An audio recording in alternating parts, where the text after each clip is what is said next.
Sunday, I was talking to my old roommate from that college up north, big land grant college I went to, 1970s.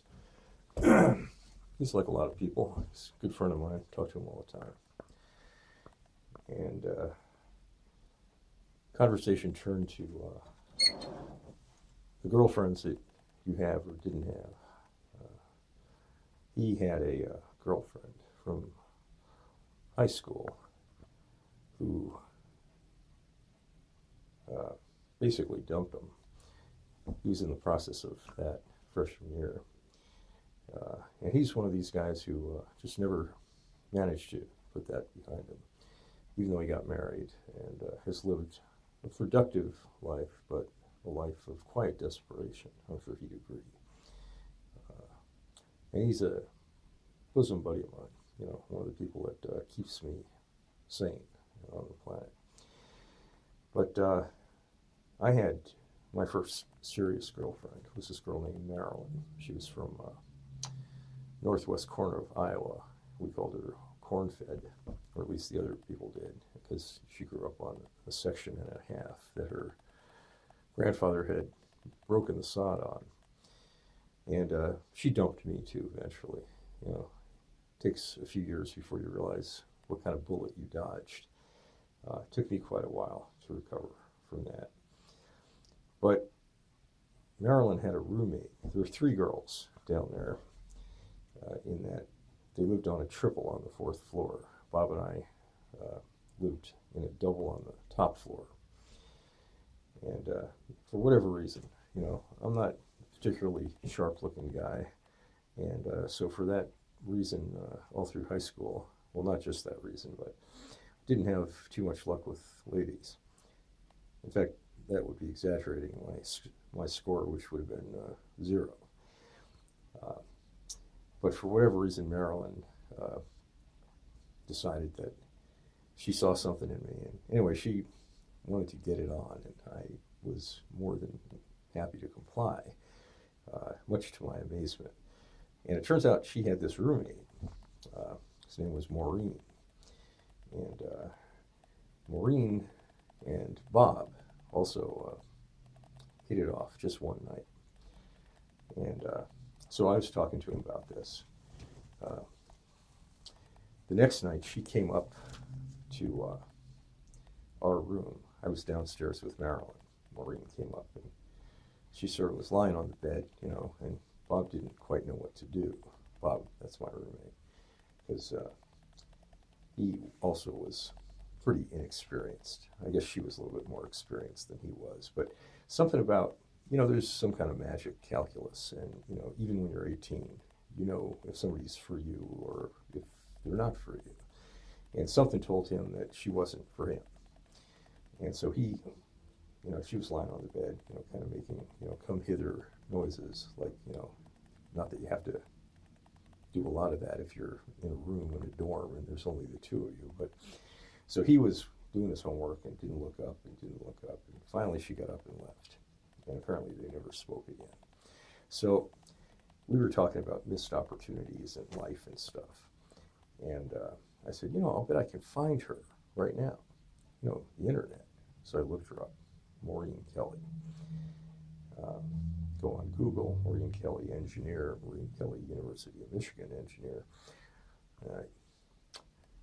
So I said, Bob, you're not going to like this, but I'm going to tell you anyway. And it basically comes right up here. It says,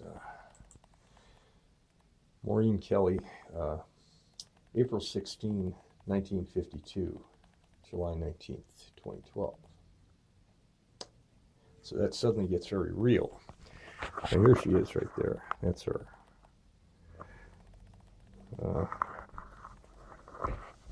Now, as I'm recording this, this happened Sunday. Today's Friday, so it's a few days later. But it's a true story. It says here, Maureen Ann Kelly, age 60, passed away at her Jenks, Oklahoma residence. And it talks a little bit about she was born in New Britain, Connecticut, to so-and-so and so-and-so. Predeceased in death by her parents, survived by her sisters.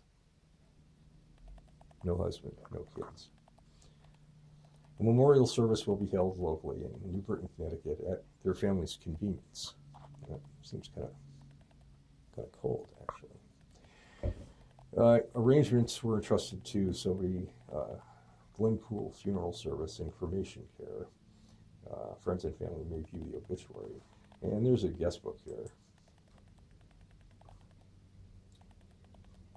It's got 2 entries.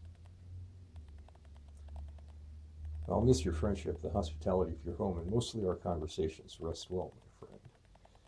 And the second one was in early August. Maureen was a good friend of mine at TDTC. I think that's Tulsa Dog Training Club, because I later found out that she had a bunch of champion Labrador retrievers and stuff like that. She was a great trainer, hard worker, and good instructor till her health failed.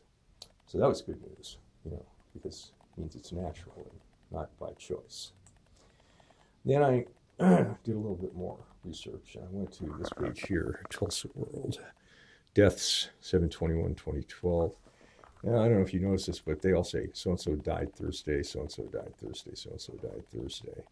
Go all the way down here, and Jenks, Maureen Kelly, found dead Thursday.